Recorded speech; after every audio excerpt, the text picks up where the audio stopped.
Assalamualaikum warahmatullahi wabarakatuh. Perkenalkan, nama saya Reni Rohayati dari semester 2A. Di sini saya akan mereview kembali materi perkuliahan Hukum Pidana pertemuan ke-15 dengan dosen pengampu yaitu Profesor Dr. Hajaini Nur Aini SHMH dan asisten dosennya yaitu Dr. Emrendi Aridhayandi SHMH. Nah, adapun review kali ini masih mengenai alasan penghapusan pidana. Nah, alasan penghapusan pidana yaitu alasan yang memungkinkan seseorang yang melakukan perbuatan yang memenuhi rumusan delik tindak pidana tetapi tidak dapat dipidana. Nah, alasan seseorang tidak dapat dipidana karena perbuatan yang memenuhi rumusan tindak pidana tidak merupakan tindak pidana karena tidak bersifat melawan hukum. Nah, perbuatan tersebut dapat dikualifikasikan tindak pidana sehingga pelaku tidak dapat dimintai pertanggungjawaban karena tidak ada kesalahan. Nah, alasan pembenar terbagi. Nah, di sini ada alasan pembenar. Nah, alasan pembenar terbagi ke dalam dua bagian, alasan pembenar umum dan alasan pembenar khusus. Nah, alasan pembenar umum ada daya paksa, terus ada bela paksa, kemudian melaksanakan perintah undang-undang. Nah, ada juga perintah jabatan yang sah. Misal, contoh tim rebut tembakan itu perintah jabatan yang sah ya, disumpah terlebih dahulu untuk melakukan eksekusi. Nah, selanjutnya ada alasan pembenar khusus terdiri dari dokter dan para saksi yang menghadiri perkelahian tanding. Nah, contohnya perkelahian tanding itu seperti tinju ya. Nah, itu kan disahkan. Kemudian pencemaran demi kepentingan umum atau karena terpaksa untuk membela diri. Nah, ini tuh untuk membela diri, misal kita mau dibegal nih. Nah, untuk melindungi diri, kita bisa melakukan pembelaan diri, tetapi kita harus bisa melakukan pembelaan tersebut, kita harus terlebih dahulu mendapatkan serangan dari pihak yang melakukan tindak pidana, baik itu tindakan ataupun ancaman psikis maupun fisik. Kemudian pencemaran demi kepentingan umum atau karena terpaksa untuk membela diri. Nah, yang tadi. Selanjutnya yang dihina dengan putusan hakim yang menjadi tetap dinyatakan bersalah atas hal yang dituduhkan. Nah, alasan pembenar di luar undang-undang hukum disiplin atau dari orang tua ya. Ini tuh kayak hukuman dari orang tua, misal kayak yang dicubit. Nah, itu tuh tidak bisa dilaporkan sebagai perbuatan tindak pidana ya. Kemudian ada juga kewenangan jabatan. Nah, dari dokter atau apoteker atau penyelidikan ilmiah. Kemudian ada juga fungsi negatif dari sifat melawan hukum material,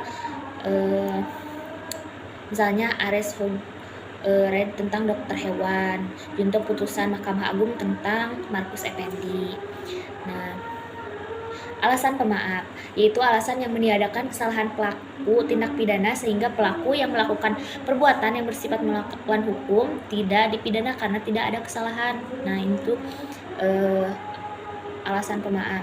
Kemudian alasan pemaaf terdiri dari alasan pemaaf umum dan alasan pemaaf khusus.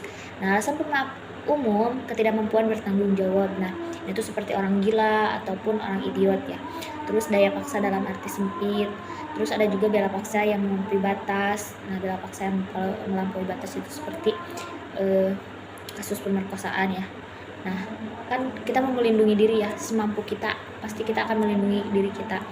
Nah, kemudian ada juga perintah jabatan yang tidak sah. Misal, contoh perintah jabatan yang tidak sah itu seorang dosen yang misal ada satu orang dosen, nah menyuruh mahasiswanya untuk memanggilkan tukang fotokopi, nah untuk menghadap ke ruang dosen. Nah, itu kan perintah jabatan dari dosen. Kemudian ada juga alasan pemaaf khusus. Nah, alasan pemaaf khusus itu ada mempersiapkan atau memperlancar perubahan ketatanegaraan dalam arti umum. Kemudian juga ada penarikan kembali pembujukan untuk melakukan kejahatan.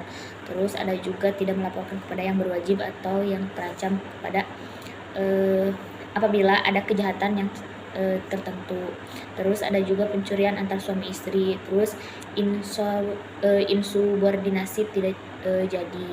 Nah, alasan pemaaf di luar undang-undang yaitu tidak ada kesalahan sama sekali atau taksi. Nah, alasan peniadaan pidana putatif. Nah, itu merupakan beberapa pengertian ataupun bagian dari alasan pemaaf di luar undang-undang. Nah,